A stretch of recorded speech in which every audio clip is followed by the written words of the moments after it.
5%. Only 5% of people who lose weight keep it off.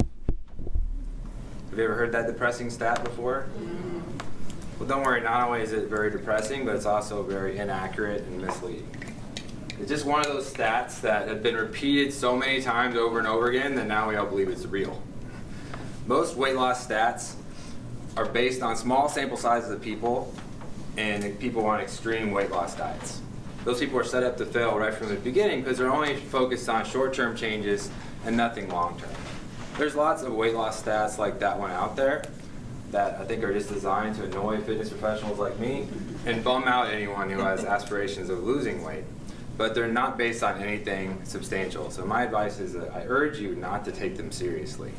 Take them about as seriously as you take any stats you hear during a Royals game this year when the announcer is just trying to keep your attention. It's going to be a long season. We have to learn to laugh at this now. The other reason I think these stats are bogus is because they don't factor in changes that happen in a person's life. Change is inevitable. And so throughout the course of someone's life, you're going to go through a lot of changes. Some good, some bad, some big, some little. And you have to be able to adapt to it and adjust for change. If you don't, then your balance of your life is going to be thrown off. And what I mean by that is your priorities. The things in your life you think are most important, your family, your career, your fitness. If you don't adjust when big things happen, something is going to suffer. And normally, I can tell you from my experience with my job, normally it's your health that's going to suffer.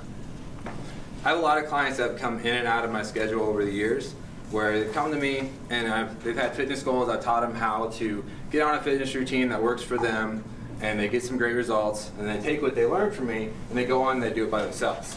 And then normally 6 months, a year, a few years, I'll hear back from them and they've gotten off track somehow and they want me to help them get back on track. This happens a lot. And normally what I find out is that they've been through some kind of changes. Something big has changed in their life, and that's what threw off their balance. And this happens all the time. I'm going to tell you about a story. One of my clients named Josh, this goes back a decade. I first started training Josh when it was my second year as a trainer and I was a 24-hour fitness. Josh was a teacher and he'd just gotten off for summer. He'd only been teaching for a couple years. It was his first job. And he'd never had to worry about his weight before. And every year as a teacher, he gained just a little bit of weight, and he's gotten fed up, and now he just really wants to learn how to fix this. And so I never say that helping someone lose weight is easy, but I remember Josh made my job seem easy, because he was just really motivated and dialed in. He did everything I said. We lost 40 pounds in the 10 weeks that he was off for school for the summer. So if you do the math, that's a lot, a week.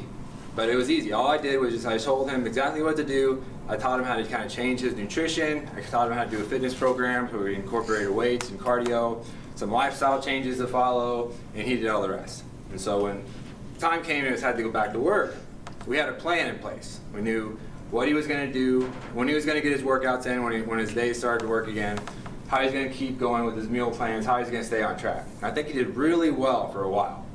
And a couple years go by, and I get a call from Josh, and he's almost embarrassed. He's put all this weight back on, and he needs some help to get back on track. And when we catch up, I realize that since I saw Josh last, he's met his wife and got married, and they bought a house, and they're expecting their first child. So a lot of huge changes happened in his life. So he didn't really adapt to it. So when someone comes back to my schedule, the first thing I tell them is we're not picking up where we left off, because your life is different now. We can't expect to be able to do the same things we did before and get the same results. So we're starting where we are now, and we're coming up with a new plan that makes the most sense for you now. And so that's what we did. We came up with a new plan, and it worked for him. He started to get great results again. Then he went on his own to keep doing it. And a couple more years go by, and I hear from him again. Now this time, Josh has 2 kids at home, and he's not a teacher anymore. Now he's an athletic director and assistant principal. So I don't know if you know too much about those rules, but you know, an assistant job, you basically have the same job as the leader, just with less pay.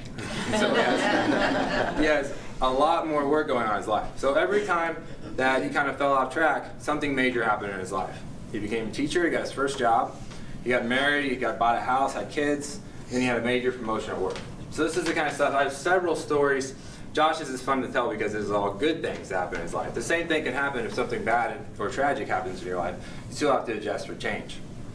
I have lots of stories like Josh that I can tell you about.